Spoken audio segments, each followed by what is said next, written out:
Honourable Carmel Sepuloni, Deputy Prime Minister, Chris Luxon, Leader of National Party, and we're waiting for David Seymour. He'll turn up. He's on his way, I'm told.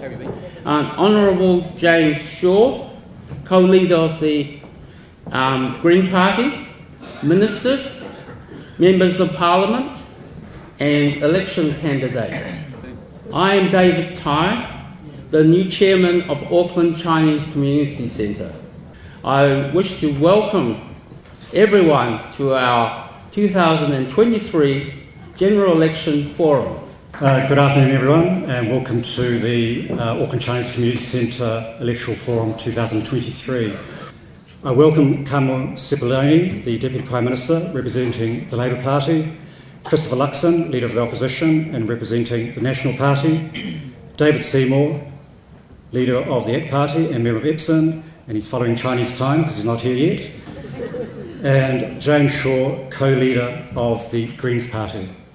Our first speaker, we have the Deputy Prime Minister, Carmel. If you could please welcome Carmel Sepuloni.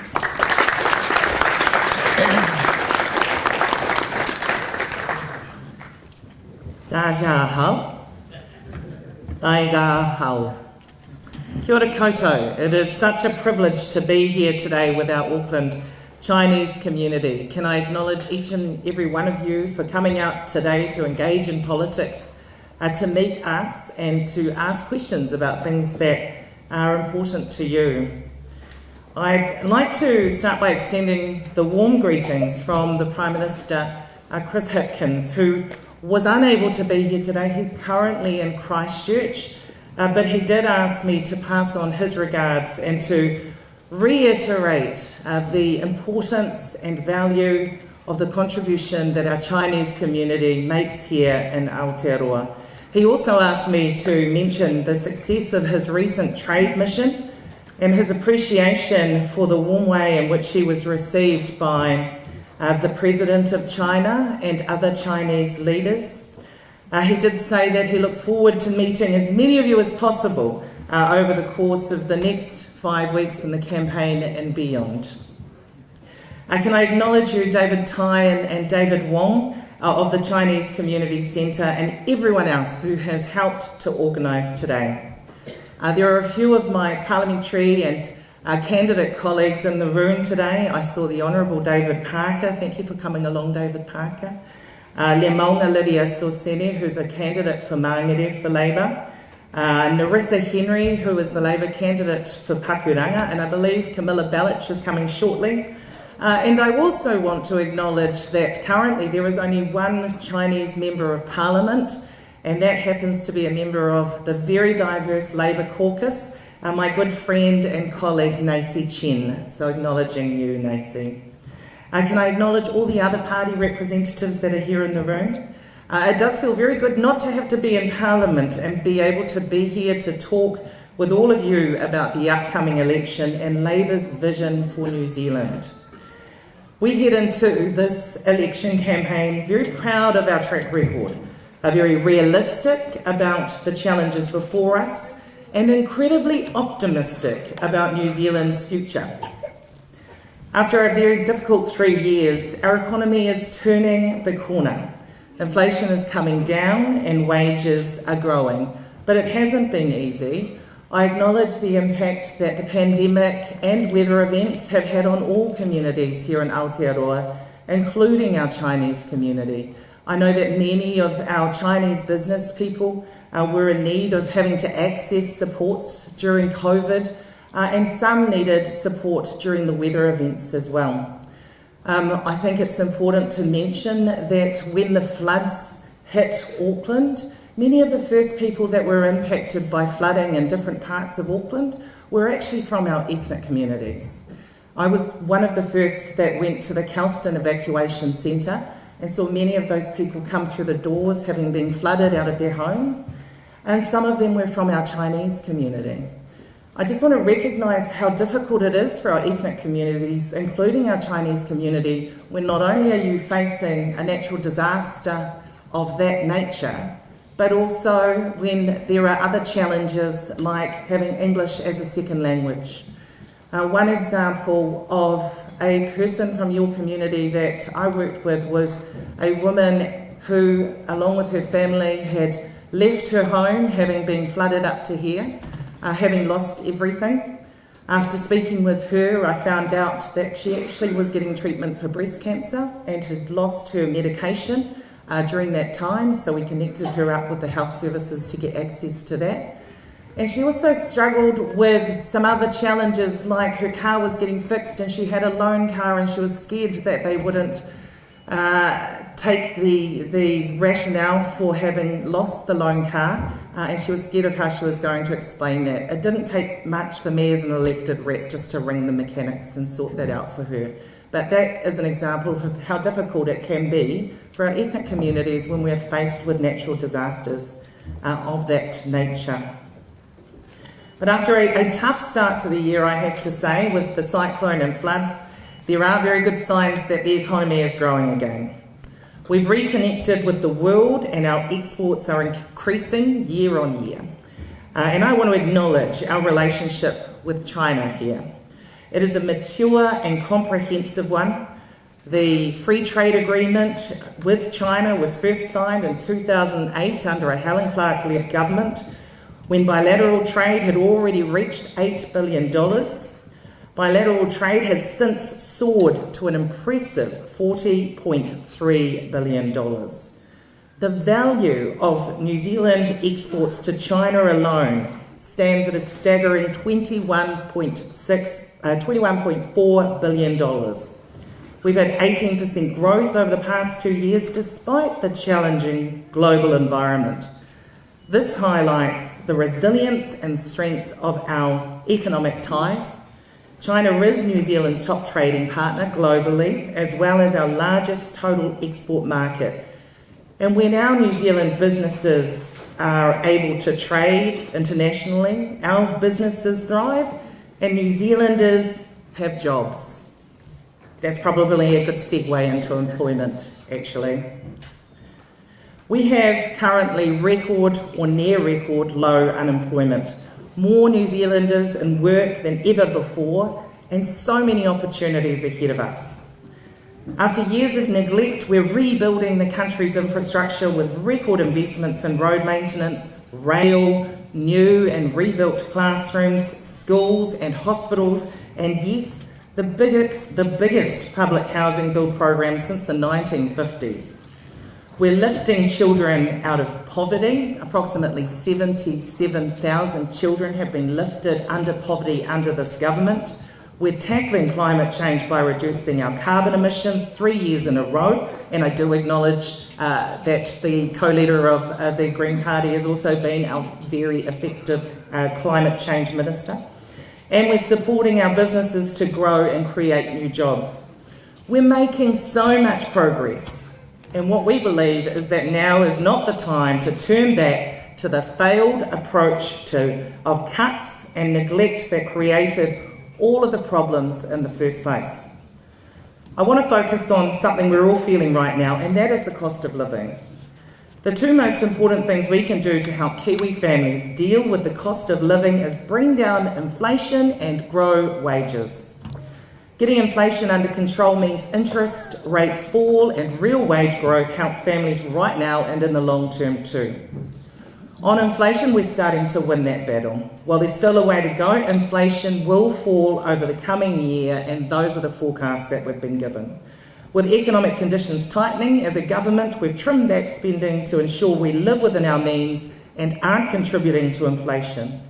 Our focus has been on keeping people in work while increasing incomes. With prices and mortgages going up, I know it doesn't feel like it, but average wage increases have outstripped inflation while we've been government. Since the spike in cost of living, we've delivered targeted support to families to help ease the pain. We invested close to $2 billion over 18 months to buffer the spike in oil prices following the invasion of Ukraine, saving families money every time they filled up the car.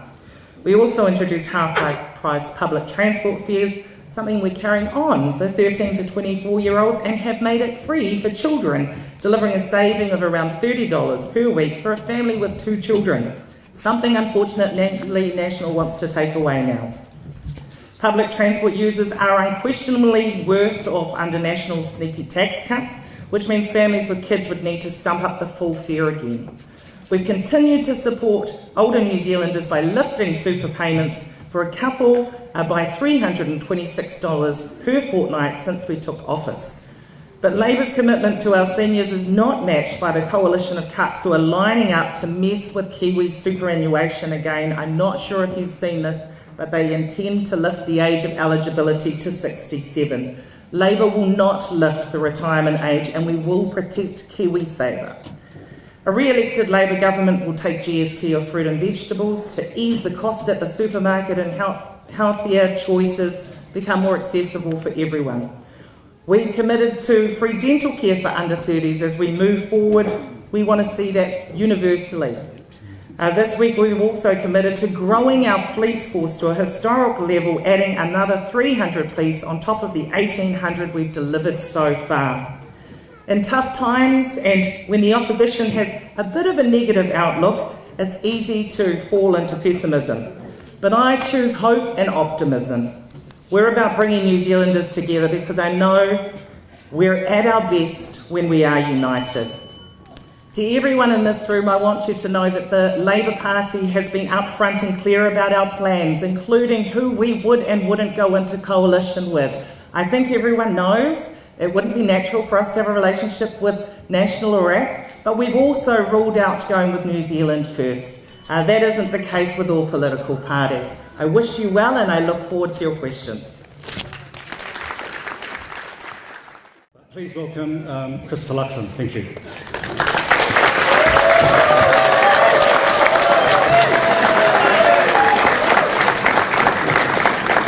Well, ni hao, da zhao hao, washi Chris Luxon. It is good to see you all and good to be here. Can I just say before I begin a big thank you to David and for the leadership role that you play here at the Chinese community. Can I also acknowledge David Wong and importantly Kai Lui and thank him for his many years of great service, Kai. We appreciate you and what you've done.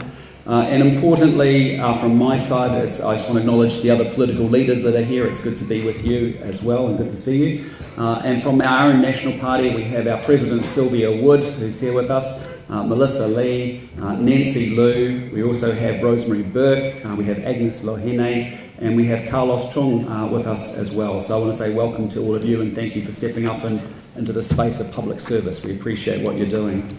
But most importantly, can I say thank you to all of you for the immense and valuable contributions that you have made to New Zealand and continue to make to New Zealand.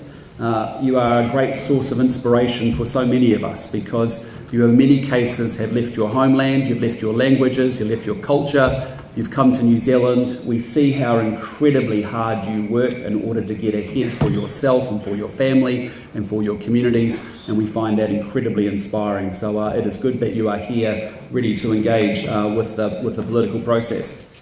Now look, I've been in politics for just over 2 years, and I have to tell you, I have two emotions. The first is that this is without doubt the best country on planet Earth, and it has huge amounts of potential before it. When you think about the smart, talented, creative, determined people that we have that can foot it with the very best in the world, when you think about us being bang smack in the middle of the Asia-Pacific region, the fastest growing part of the globe, and when you think about us being part of a liberal democracy where we have the rule of law, respect for human rights and fairness at the heart of our society, all of those conditions say to us that there is no reason why we shouldn't do exceptionally well in the world together in the coming years and decades. The second emotion 2 years in is that I feel that we are totally, utterly, completely going in the wrong direction. And that if we were really honest with ourselves and took a step back, we would say that we're not realising that potential. We're not solving the big problems and challenges that we have, and we certainly aren't maximising the opportunities that are in front of us. And a big part of it is over the last 6 years we've had a government, frankly, that has taken us off track. It has had economic mismanagement on a scale we haven't seen before. It has spent more, up 80%, and yet we don't have an 80% improvement in outcomes. It has taxed more, and yet it has also borrowed more. Borrowing has gone from $5 billion to $73 billion. It is now $6 billion to service the debt that we now owe the rest of the world. It's a government that's believed in centralisation and control, and it's a government, I think, that's also practiced and pushed identity politics in New Zealand. So the question is, that's the reality of where we are. And I say that up front because it's important that we are going to turn this country around, we're going to get it back on track, and we're going to get it sorted. And to do that, you've got to acknowledge the reality and then have hope, not just in some kumbaya sense, but hope because you've got a better plan to be able to take the country forward. So on October the 15th, in a national-led government, we're going to focus on three things. And the first thing that we have to do is we have to fix and rebuild this economy to reduce the cost of living crisis. And let's be clear, we have got here because of a government that has spent, it's also pushed up asset prices, it's pushed up inflation, that has led to higher interest rates, that has now put New Zealand into a recession, the only country in the Asia-Pacific region in a recession, and that creates a risk of rising unemployment. And so what we need to do is tackle the underlying causes of inflation. Stop passing costs on to businesses and farmers that lead to higher prices and therefore more inflation. Think about actually how we unblock the blockages in our economy that are stopping our companies from growing quickly, and that's about immigration settings, but it's also about removing all the red tape that we see across this government. We have to go through $137 billion worth of government spending and stop the dumb and stupid and wasteful stuff, of which there is an awful lot of it going on. Then we need to be able to give you tax relief, hard-working New Zealanders, low and middle income New Zealanders, the squeezed middle, those folk that are waking up each morning, getting their kids to school, paying their taxes, and despite how hard they work, they still can't get ahead because interest rates are high, rents are high, food are high, fuel's high, everything's going up and they can't keep up with that increase in prices. And so we need to be able to give them some relief, and that's what we announced last week. We said that if you're an average family on an average household income with young kids, you get up to $250 a fortnight in tax relief. So you can spend and save that money as you see fit, because we trust you with your money much more than we trust this government to spend it or waste it on your behalf. And then we've got to get the Reserve Bank to get inflation back under 3%. So that's job number one. If we can do that, we can reduce a lot of the economic pain and suffering that people are dealing with, if we can get to the underlying causes of inflation and tackle that and deal with it properly. The second thing we've got to do, restore law and order and personal responsibility, because crime is out of control in this country. And the only target this government has had has been a reduction in the prison population, and all of us here would be good with that if we'd actually had a reduction in the crime as a result. But violent crime's up over 30%, retail crime's up 100%, gang membership's up 70%. There are now 9 gang members for every 10 police officers in New Zealand, and we have a ram raid happening at least twice a day. And so we get to say that is unacceptable. We don't have to accept that. We don't have to accept that every 6 months it gets more frequent, more gratuitous, more violent. We can do something different about that. So we're going to back the police, we're going to tackle the gangs. That means no gang patches in public places, give the police the dispersal powers that they can to break them up, make sure they've got the consorting powers to break them up from planning criminal activity, give them firearm prohibition orders and therefore warrantless search powers to go after the source of illegal guns. And if you're a gang member, I'm sorry, it's an aggravating factor in your sentencing. Then we need to have serious consequences for serious young offenders, and that does mean military academies with community organisations embedded in them to work with those young people to turn their lives around, but to teach them discipline and responsibility and accountability and all of that good stuff. And then we want stronger sentencing. We're going to discount the amount of sentences that judges can discount sentences by, put some limits around that as a result.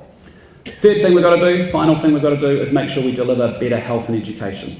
Because that is without doubt the saddest thing that I have experienced since coming to politics in the last 2 and a bit years. I am a kid whose parents left school at 15 and 16. I am the first person in my family ever to go to university, and I felt a Kiwi education got me from a set of circumstances to a much better set of circumstances because of that. And I want that for every Kiwi kid, that they should be able to realise their potential, and education is one of the ways in which they get to do that. But here's the deal. 40% of our kids don't go to school regularly today. 75,000 of them are chronically absent from school. Half our kids arrive at high school not ready to go or at the standard they need to be at. This year, half our 15-year-olds failed the most basic maths, reading and writing test.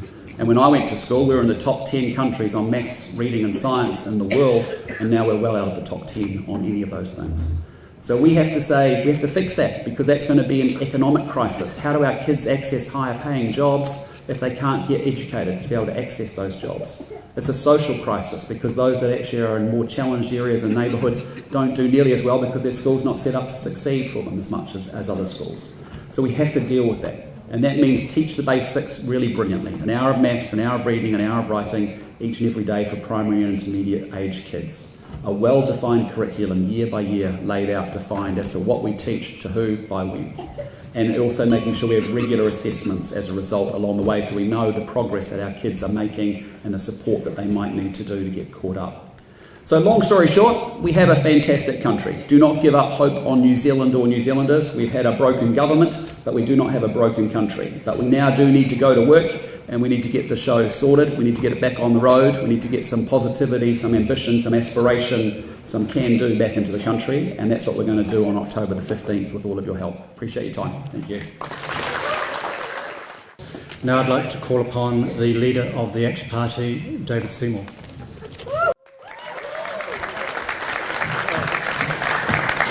你好，大家好，我这里是 David Seymour， 我是行动党党魁。Thank you very much, David. Thank you very much to my old friend, long-standing friend Kai Louis. It's good to see you here, and thank you everyone that's come along, my fellow parliamentary leaders and fellow MPs and candidates. It's great to see you all here. Most of all, thank you everybody who's come out to participate in our democracy and hear what's on offer when you decide who to give your vote to in just a few weeks now. Thank you for being here. I want to just say something about New Zealand that I think is at the core of what our country is. You see, there's so many different people, so many different walks of life, so many different backgrounds, but every single New Zealander has one thing in common, and it may be the only thing they have in common. We are children of pioneers. If I know just one thing about you as a New Zealander, I know that you or your ancestors have travelled further to give their kids a better tomorrow than anyone else in history. Now, some people say, I don't believe what politicians say, but you can check this one for yourself. Have a look at the map of the world and see how far people have moved to live in New Zealand. And have a look again, you'll see that Australians, they moved nearly as far, but we also know some of them didn't move quite so voluntarily as us either. You see, that's what makes us special as New Zealanders. We voluntarily moved out here for a better tomorrow. And the values of the ACT Party are the simple values that you can make a difference in your own life. When you make an effort, there should be reward. And you shouldn't have your reward stolen. And when I say having your reward stolen, sure, I mean some kid driving their car through the shop window to steal stuff that you or someone in your community may have worked hard to build up. Sure, I mean burglaries. Sure, I mean gangs dealing drugs and damaging our society. But I also mean another gang that steals more than anyone. That's called the IRD. And they're run by a big gangster called Grant Robertson, who is taking more money than any other gang you've heard of. And so the ACT Party says that you should be able to make a difference in your own life. To come to this country, work hard, be able to afford a home, to build a business, to build a family, and end up making tomorrow better than today through your own efforts. And not only should you be safe from crime, both criminals in Wellington and criminals and gangs around here, you should be safe from discrimination based on who you are. Because see, we all come from different backgrounds. And the ACT Party stands for universal human rights. We reject the idea that you should find yourself with different political rights, with a different role in this society based on who your ancestors were. When we read the Treaty of Waitangi, our nation's founding document, we take seriously where it says that we all have ngā tikanga katoa ori te tahi, the same rights and duties, whether you have been here for 15 generations or just one. You have an equal place in this society when it comes to local government or healthcare or education or anything else. When you look across ACT's policies, you will see our values shine through. That simple idea that each of us should be able to make a difference in our own lives without being dragged down for who we are, without having our stuff stolen by any kind of gang, and yet to be able to stand up and be proud of what we achieve. We should be proud of business. People don't say this enough. We need political leaders who are prepared to stand up and say that success is good. Business is a force for good. When people come together, some people are investors who have savings. Some people are entrepreneurs who have ideas. Some people are workers who have time and talents. Other people are customers who have needs. And when investors and entrepreneurs and workers and customers come together and trade value for value to get stronger together, that's a beautiful form of human cooperation. We need to hear it more, that business is a force for good. Prosperity is a force for good. Those are the values that underpin the ACT Party, that simple idea that we all moved out here to make a difference in our own lives and the lives of those that we care about.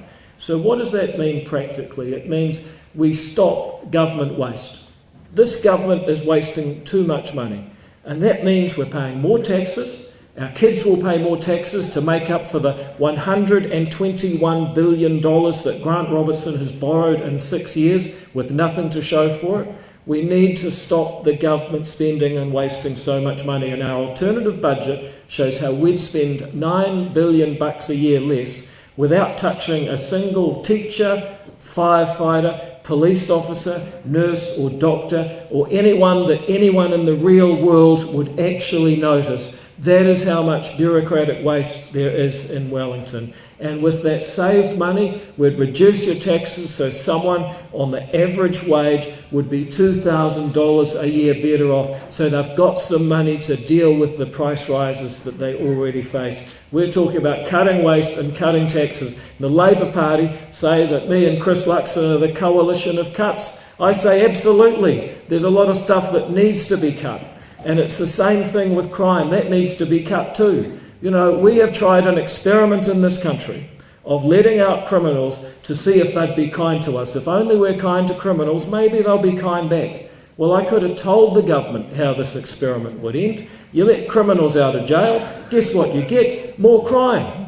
And unfortunately, this hasn't been funny for most people, and for some people it has been absolutely tragic. So we're going to build more jail capacity. It's in our alternative budget. We're going to change the Sentencing Act. We're going to say to the judges, you must think about the victim and you must think about the safety of the community before you put someone out on home detention where they keep committing more crime and tying up police resources. People that committed domestic violence should not be getting put out in home detention when they committed the crime in the home. People try and make these things sound complicated, but they're actually very simple, and they're actually simply about values. The simple idea that no matter who you are, you have a right to make a difference in your own life. And if that sounds like you, I hope you'll give your party vote to ACT. If you live in the Epsom electorate, I hope that you'll give your electorate vote to me to continue being your local MP. And if you live in the Tamaki electorate, I hope that you will vote for a change for the better with your electorate vote to make Brooke Van Velden a spokesperson and an MP for the Tamaki community that you can be proud of.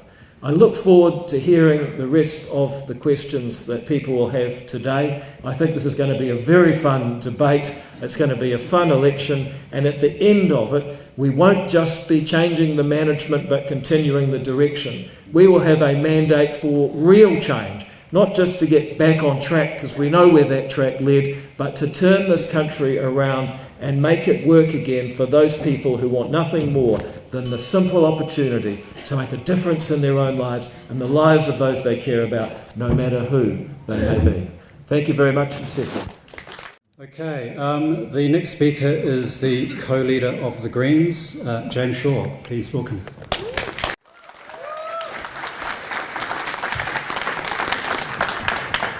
Ni hao, kia ora koutou, good afternoon. Thank you for being here, and thank you for the opportunity to address you. I also want to extend my thanks to the Auckland Chinese Community Centre for hosting us, for pulling this together, and for ensuring that there's such a good crowd here as well.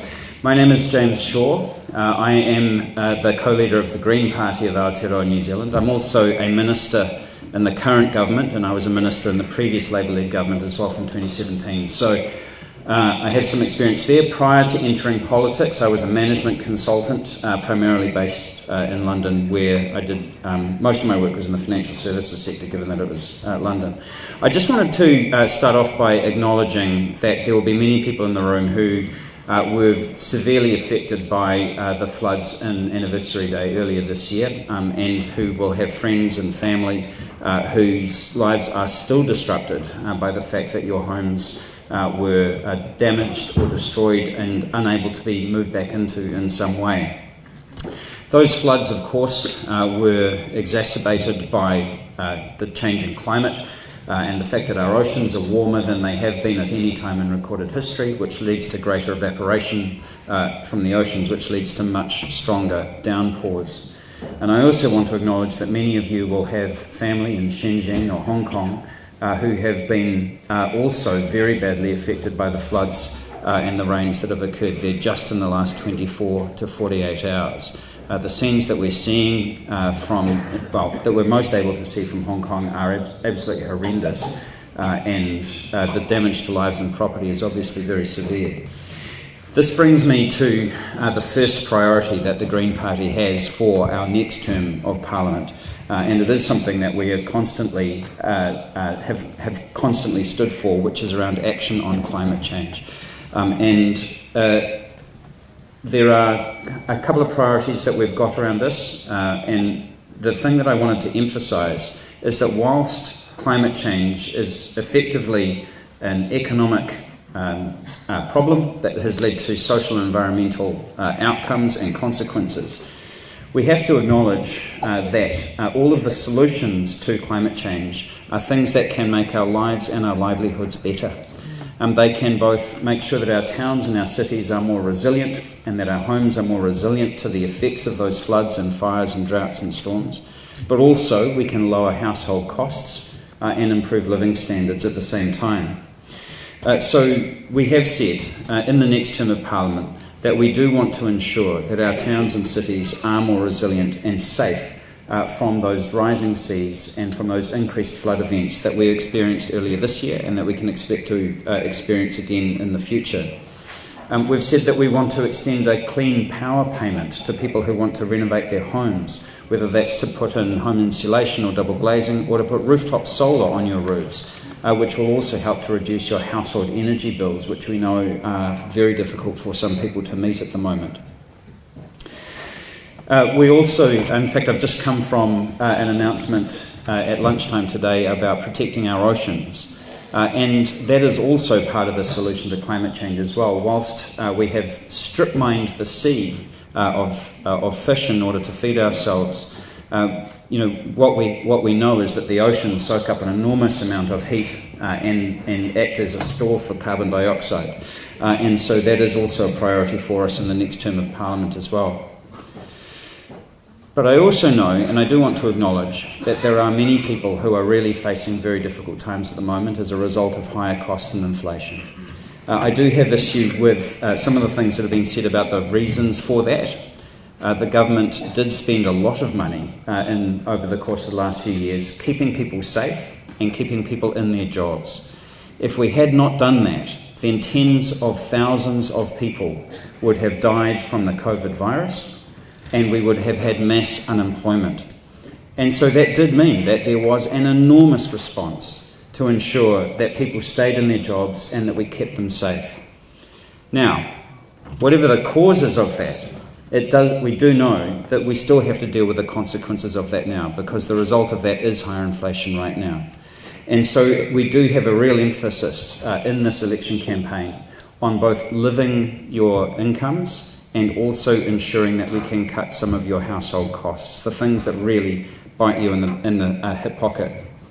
So we have said that we will have a pledge for the people who rent in this country, which is about half of our population, who have faced rising rents over the course of many, many years.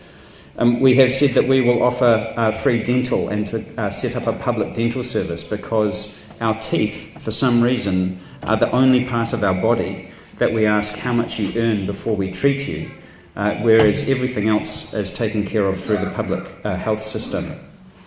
We have said that we will ensure that we have an income guarantee for all New Zealanders, and that a significant portion of that is that the first $10,000 that you earn will be tax-free. That would ensure that 95% of all New Zealanders will actually see their income tax go down under a government that includes the Greens. We also want to ensure that people who currently slip through the cracks in our income support system are also elevated and looked after. And we know that we can do that because it is also possible for us to have a fairer tax system than the one that we do at the moment. The wealthiest New Zealanders in this country pay less than half the effective tax rate of the average New Zealander. So someone who is a nurse or a teacher pays twice as much tax as a proportion of their income as the wealthiest New Zealanders. This is unusual in that there are many countries in the world that have a much fairer tax system and are thus able to get the resources that they need in order to support people in their time of need. So that is an important emphasis that we have at this election campaign, and we think that it does distinguish us from other parties here present. I just wanted to take a moment to acknowledge, we've got three of our candidates in the room as well. I'd like to acknowledge Huhana Linden, who is standing in Te Tai Tokoro, Pete Sykes, who is standing in Mangere, and Lawrence Shunan, who is standing in Epsom. And Lawrence is our only Chinese-speaking candidate in the Green Party list. As a smaller party, it has taken us some time to build up the level of diversity and to ensure that we have people from all communities here, and we're very, very pleased to have Lawrence on our list at number 16, which puts him right on the verge of getting into Parliament. So if enough of you give your party vote to the Green Party, it does mean that we will have Lawrence in Parliament with us as well. So I would invite you to ensure that all parties have Chinese members of Parliament, and to ensure that we can have Lawrence in our stable as well.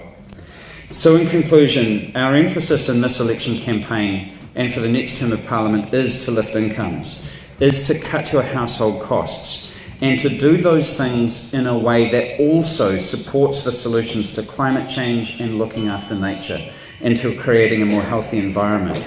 Because the solutions that we have to climate change, the solutions we have to looking after our natural environment that we depend on for all life on this planet, those solutions can actually also help to cut costs and to lift living standards and to create better towns and cities. In other words, if there wasn't a climate crisis and if there wasn't a crisis in our natural environment, you'd probably want to do it anyway. And so I would say that the time is now for a larger Green group in Parliament and more Green ministers sitting around the next Cabinet table. And so I also invite you at this election to give your party vote to the Green Party. Nō reira, tēnā koutou, tēnā koutou, tēnā koutou katoa. Sia sia.